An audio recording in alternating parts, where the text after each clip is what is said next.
but I don't think you're gonna be able to enforce what I put in my backyard. Because you're not enforcing it in front of their house where we have horse trails. So obviously I'm opposed to it, but I wish you guys would reconsider and think of the one gal here that brought a picture of people's trash in their yard. Do you know how many people's got more crap in their yard? People pour concrete, they ain't setting a bunch of crap on them. If they got dirt lots, they're gonna pile every used car they've got on there. And I see it. The biggest eyesores on 2nd Street going west. So if we're gonna enforce something, let's start what you should have enforced years ago. Don't put nothing on the horse trail. That's where your accidents are happening. Horses ain't gonna slip in my backyard because there are no horses. But I have 2 stalls just in case I get horses. So thank you guys and congratulations tonight, Mayor. Thank you. And thanks for your help. Thanks for coming.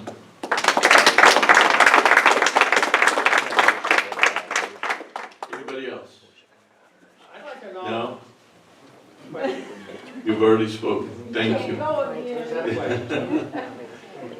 Anybody else? Then I'll close the public hearing and bring it back to council for comments. Kevin?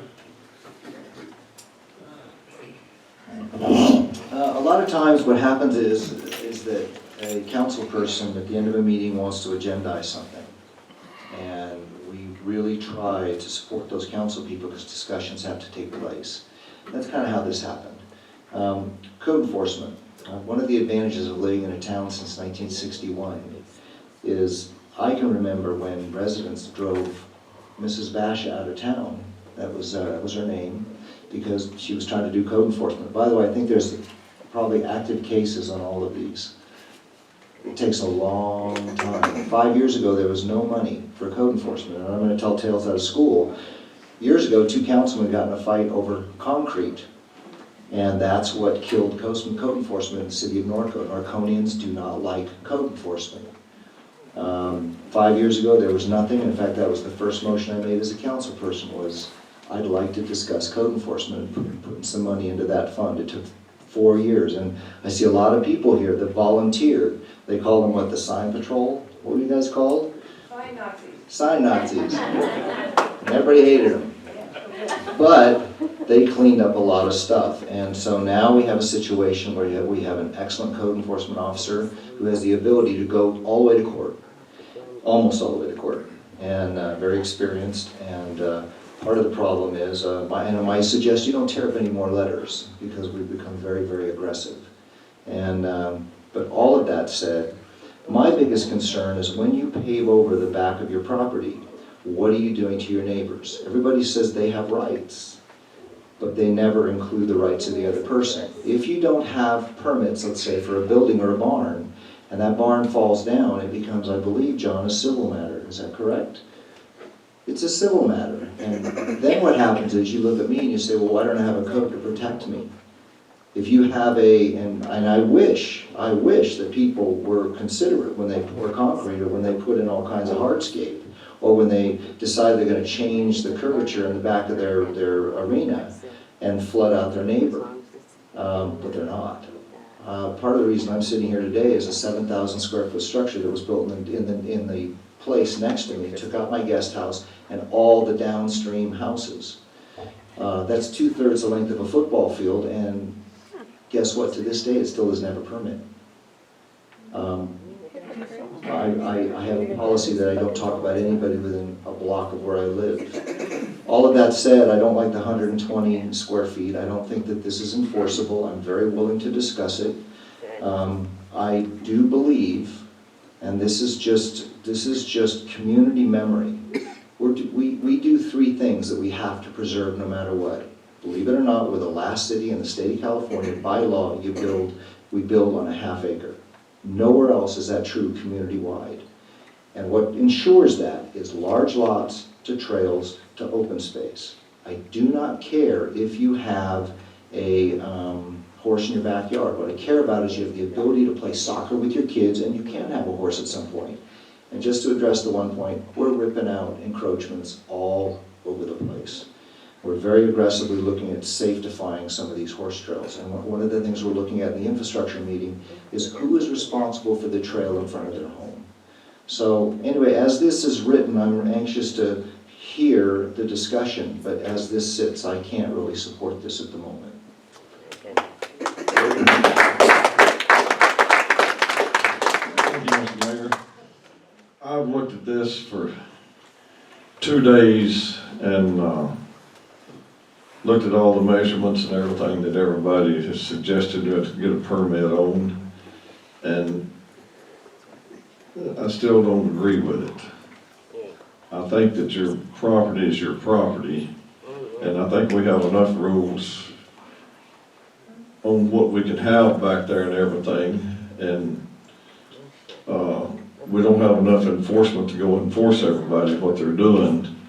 But I was a big advocate of putting a limit on the accessory buildings, because you look all over town, they building accessory buildings in the wrong places. I mean, that's why we got it, the planning commission has to approve them.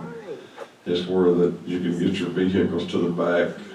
You don't cover up the whole property with a building where the next guy can't have animals. But I believe on the concrete, I believe that's a person's right. If they want to put in, like my front yard, I turned the sprinklers off. My grass is almost dead till this rain hit, so I don't know. My backyard, I've been thinking about putting sod back there for a ways, and I don't know if I'm gonna have a backyard left or not, because I think all the water run down my 50 gopher holes, and it's probably gonna cave in back there. But I could have had a miniature golf course, it wouldn't be legal. But I just, as far as your neighbor's rights, you pouring concrete, I believe anybody that cares about their property, if they're gonna pour a big slab of concrete, they would have a professional person to do it.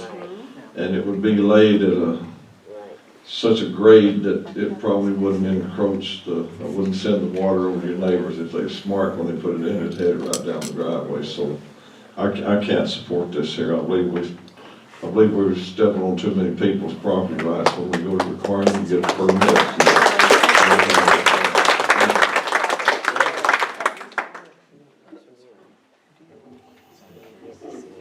Thanks.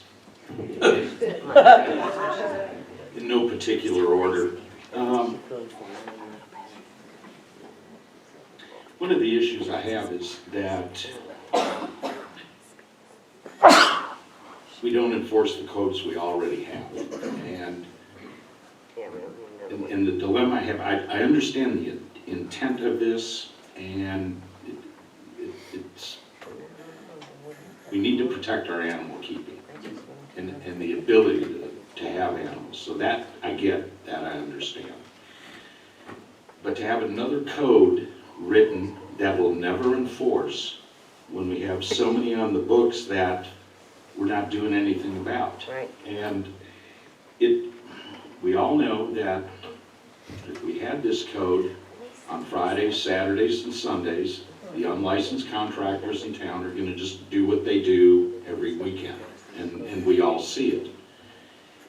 So, how do I move forward with this? And I do have a question for Steve, is if this was to go forward, and I come to you and I want to do 400 square feet, and you're gonna tell me it's too much, all right? What is your basis for denial? Well,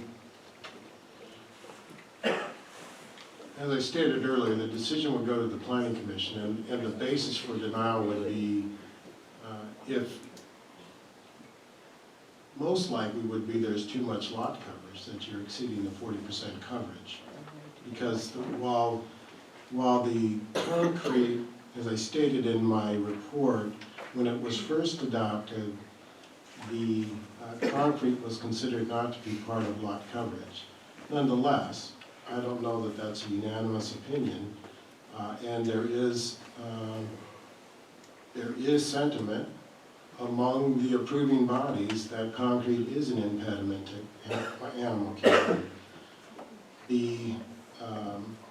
And with a conditional use permit, and with a site plan, the planning commission has full discretion to deny it, and they don't have to give a reason. They could just deny it and just say, you know, they're usually not that rude, they usually do give a reason. In fact, they always do. But they don't have to have a reason, they could deny it. Oh, that's not right. Well, That's not maybe that's where I have right. Yeah. another problem, Yeah. is on the discretion that Who made them king? I don't like green paint, so I can't paint my house green. Is that where we're going with our planning commission and discretion? And I hope not. Now, this came to you because you told us to bring it to you. I didn't propose it. HOA. Right, well, I'm saying the discretion part kind of concerns me I that, understand. yeah. And I've been there with you, Steve, for years, so No, that's a concern. That's bullshit. And I just don't feel comfortable that there is a basis for denial. So Right. let me step back and go, you know, I look at this ordinance and I go, what is good about it to myself? And I can't find anything good. What is right about it? And I don't see what's right about it. Right. So, but to bring forward a solution is, there are legitimate concerns with water quality management.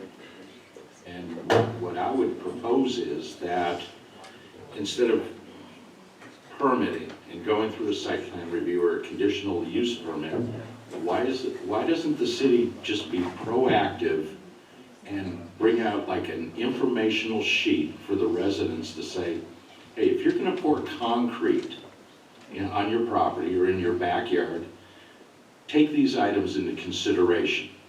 You know, number one, your neighbor, what you're gonna do with your runoff, what you're gonna do with your animal keeping area. And provide it as an informational aspect Yeah. and leave it alone. And Yes. start cleaning up what we need to clean up and not impose How many? additional restrictions. Yes. That's kind of where I'm at with that. Kathy? I just want to start by saying that I don't think this is the solution, but I definitely think we need to do something. These lots that we all purchased are agricultural residential lots. They're animal keeping agricultural lots. And I'm just going to give you this example because I'm not good with all these numbers and I'm not a planner. But I know of a house that everything was permitted and it has a small front yard. It has a huge house. It has an attachment to the back of the house, a remodel addition. That was all permitted. Then comes the cement and the swimming pool. Then beyond that, they called it a barn, which you can do that's cemented because we say cement can go in a horse keeping, is a 6-car garage. And then to the left of that is a full-size basketball court. Everything is permitted, everything is legal. So I said, how do we do that? Well, they tell me that because the swimming pool can be considered part of not the coverage, and the barn that's cement, that's a workshop, is also considered it. So it is perfectly legal right now, the way these codes are written, that you can cover your property in Norco from one end to the other with cement, including your swimming pool. And you are fine, and you are in compliance. I don't know, I know for a fact that all of us ran on the ticket of maintaining animal keeping rural lifestyle. And I don't think this is the answer. I think 120 square foot is too small. But we need to do something because what is this all about that we're working so hard every day of our life, this staff and this council, to preserve this lifestyle, this unique lifestyle that I think most of us in this room love. And we could allow Horsetown USA to continue without a single property being able to hold a horse or a goat or a chicken coop, the way this is set up right now. So no, I think this is too small. I think it needs to go back to the drawing board. But the way it's written right now, from one end of your property to the other can be cement. And I just shudder at that. I just think that we need to do something to prevent that from happening. And I think the reason why I'm speaking for the planning commission, they're here. I guess we've already closed the hearing, they could probably speak. But those of you who don't come often to those meetings, it happens to us every meeting, every month. We have people who have covered their properties from head to toe with cement. And I just don't know how many more we want to do that. And do we want to just maybe then we need to rethink the zone? Is it not A120 residential agricultural lots? Do we not care about our lots being animal keeping? Because right now, the way this is written, it's very easy to have your property completely zip for even a goat. So I support still rethinking this. I certainly don't think a swimming pool should be part of, people say, well, I could put my horse where my pool is. Really? We all know that the swimming pool comes too close to our houses. Any of us that own horses know that we're never gonna fill our pool and put our horse where our pool is. Most all of our pools, I have a pool. It would be ridiculous to think I'm gonna put my horse there. So I really think that there is need for something, and I hope that this council will concur. Thank you. Thanks, Kathy.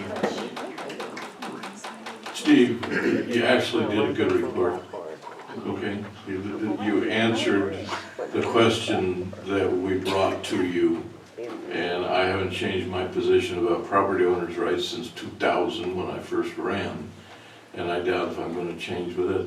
I think the problem is there's another one coming behind this.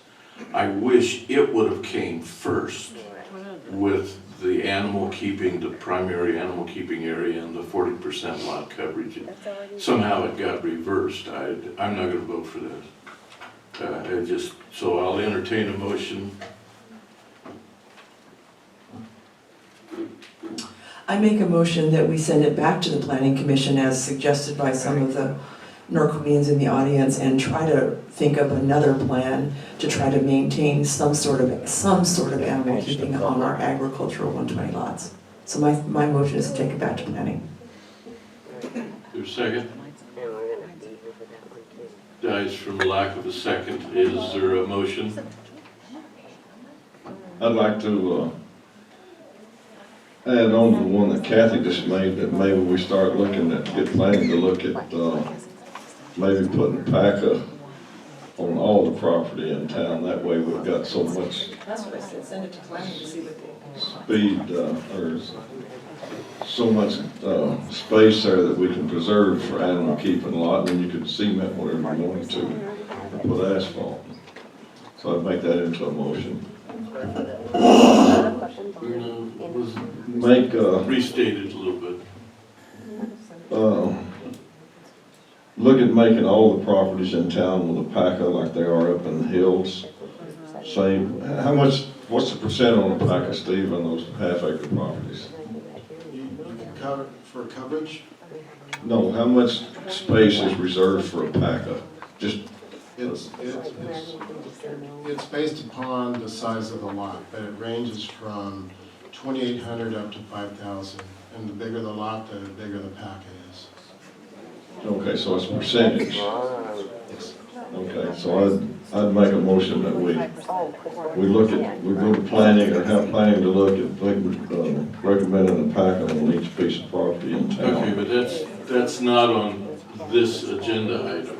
That we can hear that. Okay. We can hear it. I make a motion to deny the agenda item in front of us.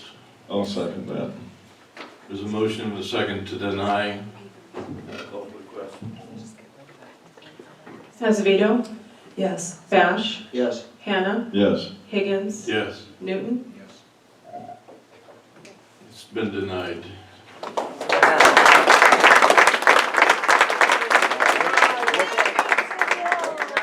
The next point we've got is open period. What's our break? Does council want to take 5 or 6 minutes? Or do you want to go ahead and go with the open comments? Let's go with the break. Break or go forward? Wanna go Break, forward break. with it? All right. And we'll go to 7, which is the public comments. I've got about 5 cards. Bob Fusher. I spelled it wrong, but that's close. Evening, Mayor, Council. I have some pictures to send out. My topic is flood control. It's storm drain. For over 5 years, I've been told you're next on the list, next on the list, next on the list for Corona and Frontier. 4 years ago, I was told we have the money, it has to be designed. I said, well, should it be in by the next wet season?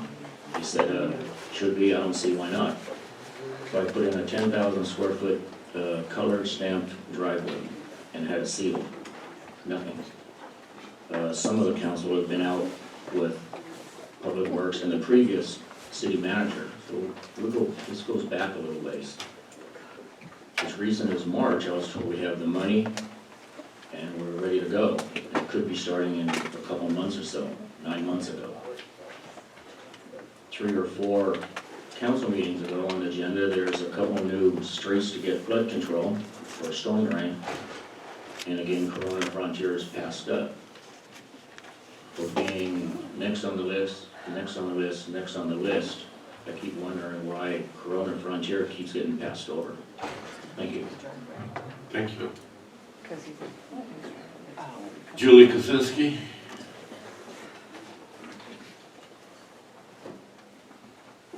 Well, Hi I there. have just two questions.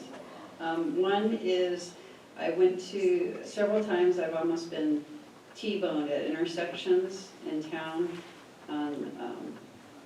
Pick any of the streets you drive on the east side of Hamner and the Old Town Norco, and you come up to the stop sign. There is a stop sign, but on the ground, on the asphalt, the word stop is almost completely erased at several intersections. And I went to Public Works and I said, can you put in a work order for that? And they said they don't have the money to do that. And it's just safety. If you're driving at night and you don't see the stop sign, you're just going along and all of a sudden, oh wow, there was a stop sign. But I mean, if you put the white and it has that reflective stuff in the paint, and it's there for a reason. Now, any other city you go to, there's stop ahead and stop at the intersections. And the crosswalks, there's no lines at the crosswalks. I just think that it needs to be dealt with through Public Works, and they need to put in a work order and send their boys around and make a list of what needs to be done on the intersections. And the second thing is, last time it rained really bad, people came in here and were upset because it was so bad flooded on Crestview, and again today it looked like a war zone. And we got our 10 allotted sandbags, which I think is ludicrous, because 10 sandbags would maybe protect this table. And I was at the fire station 2 days ago because the news said it's gonna rain, we're gonna get a lot of rain. And the Public Works guy comes in, he backs up his dump truck and he's dumping a couple tons of sand. And I said, why don't the work release people come over here and help pack up some of these bags and hand these bags, and maybe Public Works could drop them off to the people that can't get out of their houses, older people that aren't capable of coming down here and filling up a sandbag. And he looked at me and he goes, that's not what they're here for. And I'm like, really? Because they're working off their tickets, and if you call the people that is in charge of doing community service for these people that are working off their tickets, they go do anything. They're working off their fine. You could get people in here for free labor, they're sitting at the animal shelter smoking cigarettes, bring them down there, load up these sandbags, and help these people. Now these people in Crestview, I'm included in that mess, is thousands and thousands and thousands of dollars worth of damage. And the tractors are out there tonight and they're digging, and they got the roads blocked off. It took me 2 hours to get home from the fire station because they had all the roads blocked off. I couldn't even get home. They had 8th Street blocked off, they had Crestview blocked off at both ends. And it's like, it would be so easy to help. And last time, somebody in here walked around up there and looked around, and they there's nothing we could do. Where there are sandbags, it helped a lot. Thank you There's very several- much. We can't really comment in the open part of it because it's not on the agenda, but what you did by coming and talking is that now the council people and staff are aware of your concerns as well. Thank you. Yeah, there's free labor out there. Thank you. You know, I mean, and one lady was in she's probably 60 All right, she something can years have my old. 10 And seconds. she was standing there in front of her house, ankle deep in mud. And it's in her house, and it's in her, because nobody, after the fact, the fire department's up there. But everybody in this town knew the rain was coming.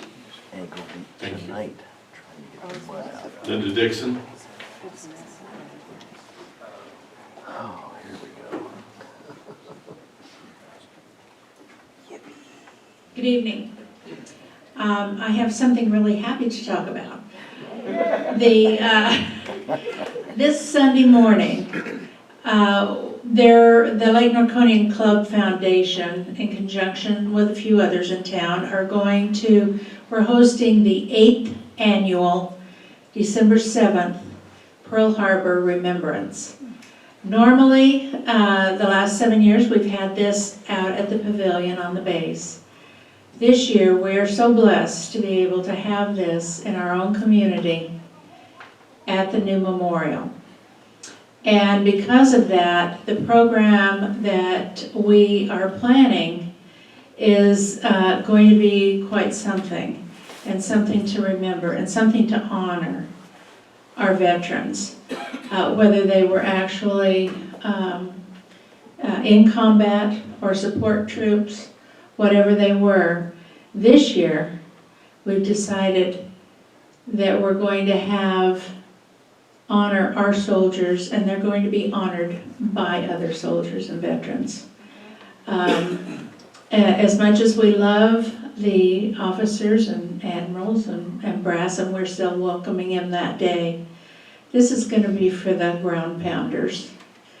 And we hope you'll all come out. It's really going to be a wonderful ceremony, and this is a chance for all of our residents to come. You do not have to submit your IDs. You do not have to give your birth dates, driver's license, or anything else. Just come and help us bless these veterans. Thanks, Linda. 10 a.m. Jody Tyler?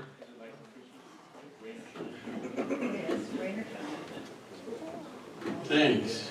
Hi, I'm bringing bad news, so hey. That's okay. I'm here to support Bob regarding the flood control, and I was wanting to know if Corona and Frontier were actually on the list, and if ever they were on the list, if that can be verified at some point, and if it was on the list and why it's now off the list, why that's the case.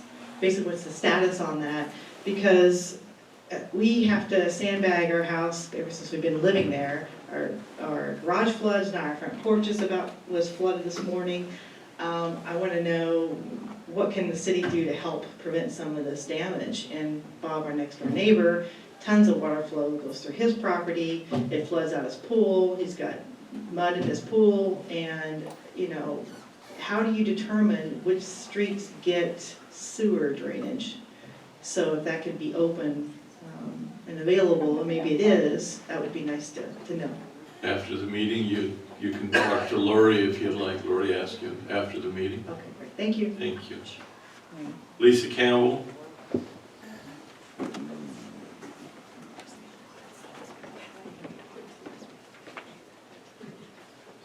Good evening. Hi, Lisa. Congratulations, sir. Thank you. I'm actually here to speak on Danny Hill's behalf. There was a conversation on social media about the recent water main break at River and Trail. And he had a suggestion, since we're Horsetown, USA, how come we don't have like a water tank on a trailer that would be available to our residents so we could have water when they're repairing the mains for our animals, mainly for the horses, so they can drink. I mean, it's winter now, but I had a water main break in my neighborhood in the summer when it was like over 100, and that would have been really beneficial. So I think that's something the city should consider. That would be a good way to spend our money. Thank you. Thank you. Hey, where's your asphalt? Diane Collins, Norco, Where's your Area chunk of Chamber road? of Commerce. Good evening, Mr. Mayor, Council, and I have positive news. I did share this at EDAC last week, but wanted to share it with the entire council and the community. The Chamber I recently received an email from the Best of America by Horseback, and if you'll indulge me in letting me read it. Dear Ms. Collins, of all the hundreds of locations across America we have visited over the past 10 years of producing the television show Best of America by Horseback, the show we produced at Norco, California was one of the most viewed and well-liked. Constantly people ask us if we will ever go back, and if so, can they join us? Best of America by Horseback television show will announce its grand tour of America for the year 2016. We want to showcase the best places across America for people to see and visit. We will visit nearly 100 locations, but showcase our choices for the very best cities and towns. I would like to bring the television show back to Norco as one of the showcase locations on our Grand Tour of America. I was overwhelmed with the kindness of the people and the beauty of the area. There is so much I wish I had covered, and I truly want to include Norco as a highlight of the tour. If you have not already seen the episode, here's a link. We'll send you a DVD. Hopefully you would like for us to return and make Norco a crown jewel community of America. If so, please let me know a contact to begin planning, and I promise you I will be directly involved to make it the top event of the tour. Best wishes, Tom, I'm not sure how to pronounce his last name, executive producer and host. So that's good news, thank you. That is good news, and if I could ask for some direction from someone somewhere of who should be the primary contact person for this gentleman. So, Andy, we'll chat. That's all the cards I've got. With that, I'll bring it back to council, and at this time, we can start with Kevin. And you might want to cover some of the other commissions that you might be on, and some updates with that. And then also any other things that you might want to agendize. Okay, I had RCA, we had a change of leadership. John Cavalloni is now our president, and Eugene Montanez from Corona is the second in command over there. What was kind of interesting is that they're at 30% of mitigating land, and that's pretty amazing. It's a 25-year plan. And after 10 years, they're already at 30%, which is incredible. What that means is in the old days, when the K-rats and things held up construction, you'd get a K-rat or an owl or a gnat or something like that, and it would stop because you couldn't destroy that habitat. What they created with the RCA was the ability to So anyway, the ability to build, now what you can do, you can mitigate it by assisting in purchasing land in areas that actually are connected, so you're creating these gigantic habitats, and that worked out pretty well. A couple of things. First off, I want to give kudos to Public Works. And in a second, I want to agendize something, but I was very, very pleased. I was actually out all day with rain issues, and everywhere I went, I saw them, and I was just really, really impressed with them. And I also want to sort of throw